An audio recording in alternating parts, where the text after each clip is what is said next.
So it's been kind of a slower month now with May when it comes to gaming in general, with news and game releases slowing down a bit here, but there's a lot of anticipation now going into June. Typically, we would have E3. We'd be able to pinpoint exactly which week we can look forward to for basically all of the big game announcements. A little different this year now, though, with no E3, but I still wanted to go over some of the events we can expect that have already been dated and others that haven't yet, but I think we're going to see. Guys, if you enjoy these videos, make sure you hit that like button, helps out a ton. And if you're new here to the Spawnwave channel, make sure you subscribe down below. So let's head over here. This is from Jeff Grubb. Makes this very easy. It's like his summer game mess. He does this every year where he just tries to put everything in order based on when he thinks certain things will happen or just when different events have been announced. And the good thing here is next week is when stuff's really going to start getting underway because we will have that Star Wars celebration. I mean, technically stuff got underway this past week with 505 games. I didn't really see a lot of excitement around it, though. And yeah, it was probably just the stuff they showed off there. It didn't really hit that much. So there you go. Technically, we're underway with this list, but I think this week coming up with the Star Wars celebration is where actual excitement's going to come into it, because we are expecting the sequel to Jedi Fallen Order to be shown off here, that being Star Wars Jedi Survivor. Jeff had mentioned that being the title in one of his Grub Snacks podcasts that he does on his channel. Yeah, that sounds about right. Based on the way the Jedi Fallen Order played out, Jedi Survivor, I think makes a lot of sense. And we're still trying to figure out where I guess where this is going to take place in terms of the timeline. Like, is this going to be immediately after Fallen Order? Are they going to be jumping ahead? A lot of questions there, and when we get to see it next weekend, actually, it's hopefully going to look pretty good. But then Final Fantasy 16 trailers and information, that's just still in the spring. It seems like we're getting pretty close to this happening. I do still wonder if they're holding it for a state of play or if they're just going to do it themselves at any time. I mean, really, they just dropped the trailer. Everyone's going to show up because there's a lot of hype around Final Fantasy 16 with the producer of Final Fantasy 14 covering this project. So a lot of anticipation for that. Then we have Apple with their June 6th event. Early June, Call of Duty event. Tom Henderson did reveal that we're expecting MW2 to be revealed, I believe, June 8th. So in like that second week of June, we should see it. There's already been some stuff that's leaked out a little early. It's like potato footage of some, I think the trailer, some gameplay or something. But yeah, Modern Warfare 2 coming up here. Yeah, I'm interested to see what Infinity Ward has for us. And based on the potential trajectory of Call of Duty going forward, this could be like the last yearly Call of Duty we have for a little while now. They work to build off of that, and then Warzone 2, which is also apparently slated to be coming out later on this year. So, a lot of cool stuff for Call of Duty fans there. Then we have Summer Game Fest. I have no clue what's going to be thrown into Summer Game Fest at this point, mostly because Xbox's event is a few days later, which we'll get to here. So, you could have legitimately anything get thrown in there. I assume we're going to see Jeff Keighley go to all the different major developers and publishers and just see if he can fill up his show. And I mean, based on some talks online, it appears that Jeff is a bit more organized than E3, which isn't shocking to hear at all based on what we've seen from the outside looking in. That said, we do know that like EA isn't going to have an event, so they might spread some of their games around and they might find their way into the Summer Game Fest. We are expecting Need for Speed to be shown off at some point from them. And also we could see Skate 4 maybe get thrown in there with a trailer. And then if you kind of look around, Project 007, that was a while ago. I feel like that got announced, and maybe they have a trailer ready to show here. You could also see Capcom maybe show up with a few games with Summer Game Fest, because none of these are necessarily tied to Sony, Microsoft, or Nintendo. So, hey, maybe they just want to pile into Summer Game Fest and show it off there, then start their marketing for something like a Need for Speed to release later this year. Also, we can never count out the relationship that Jeff Keighley has with Kojima, and there have been a lot of talks still around Kojima and Xbox working together. While I feel like Xbox would want to announce that on their stage at their event a few days later, you never know. Maybe Jeff wants to put that as like the big main event showcase that takes place at the end of Summer Game Fest, and they showed off there, and Microsoft goes, okay, well, if that's going to basically headline the show, it would probably do better there necessarily than maybe getting worked in middle of the show for us next to something like Starfield gameplay, which we might as well move into Xbox now, because things have changed a bit for Microsoft, hasn't it? Now that Starfield and Redfall have been pushed into 2023, there's a lot of questions as to what they're going to show, and I think we at least need to see gameplay for those two games. Okay, at the very least, we have to see it for Starfield.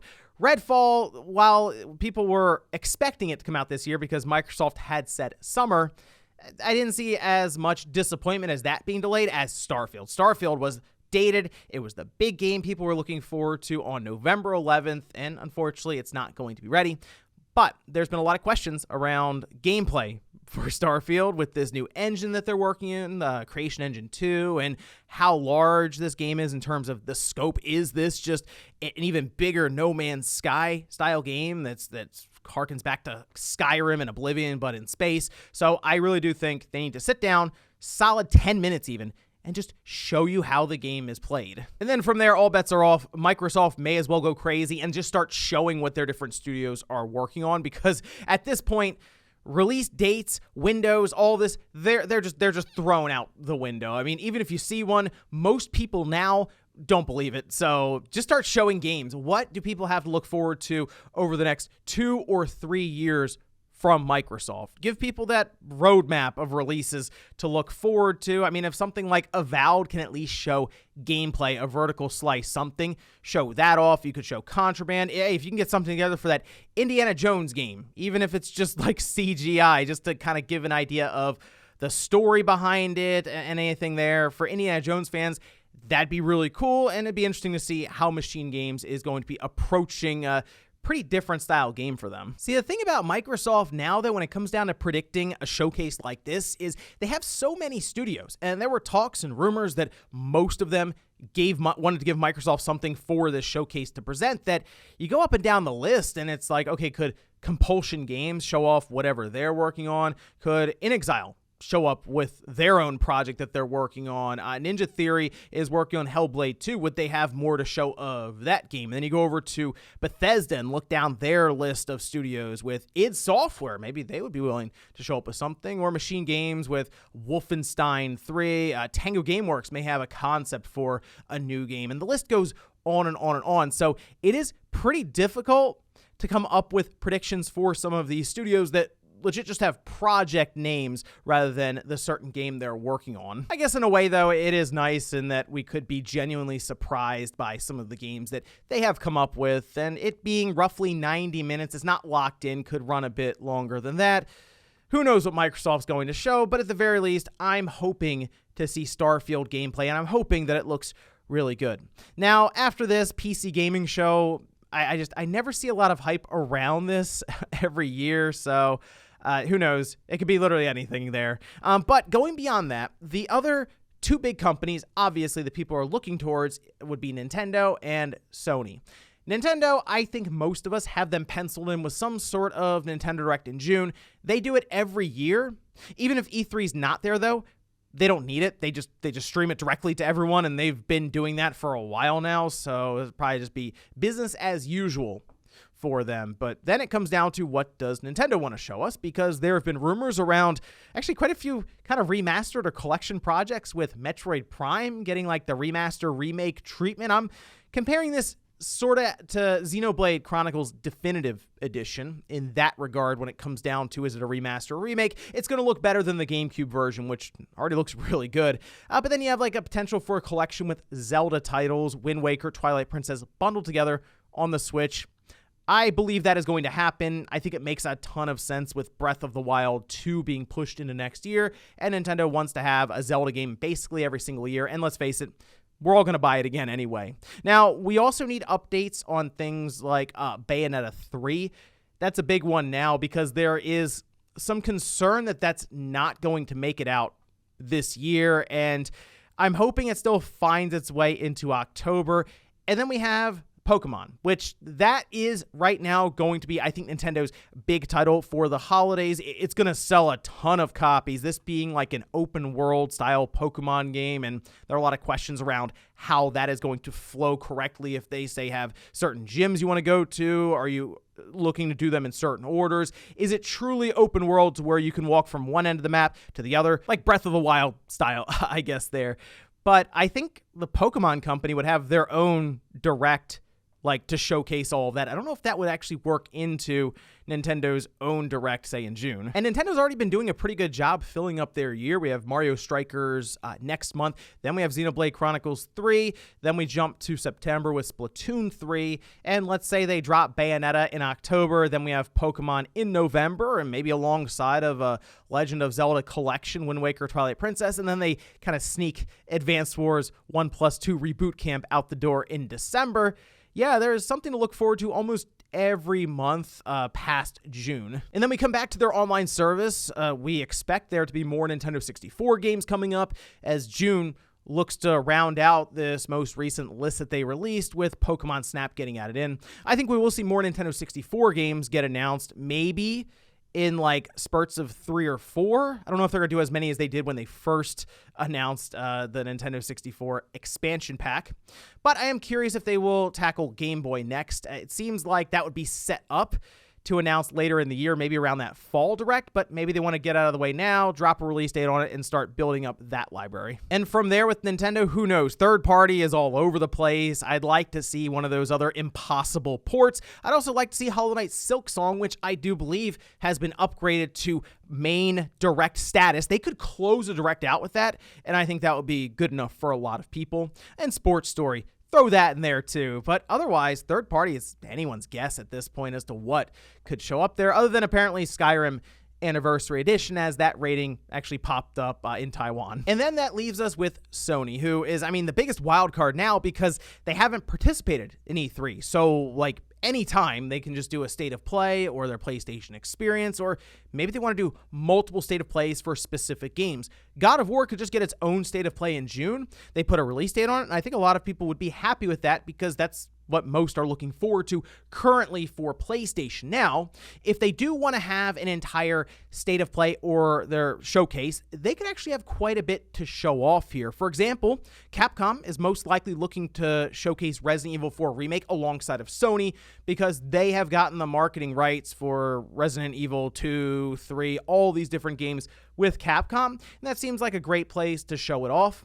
We also have heard talks around Guerrilla's multiplayer game, and I'm thinking we're going to see that this year. Also, of course, Pragmata, that again could be dropped in there. Need a release date on Stray, alongside of the long-rumored Last of Us remake.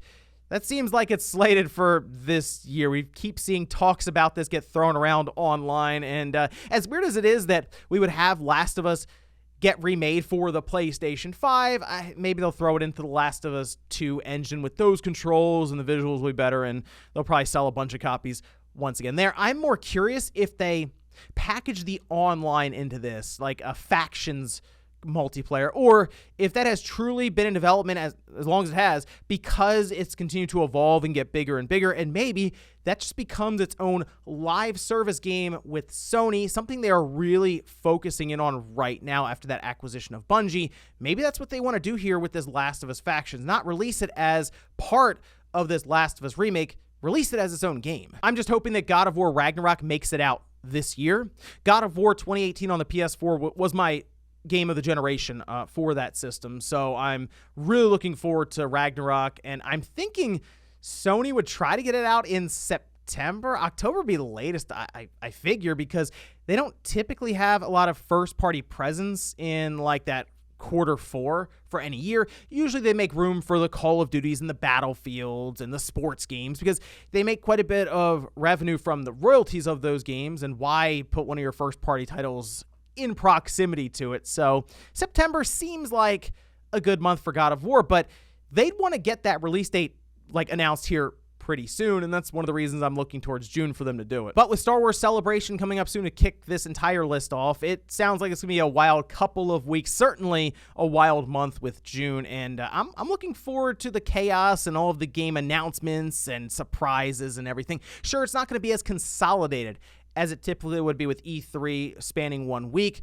but I think it's going to be a lot of fun to see what just randomly pops up on any given day. But let me know what you guys think about all of this down below. What are you looking forward to the most, whether it's Sony, Nintendo, or Microsoft, or any big game reveals? Thanks guys for watching, and I'll see you next time.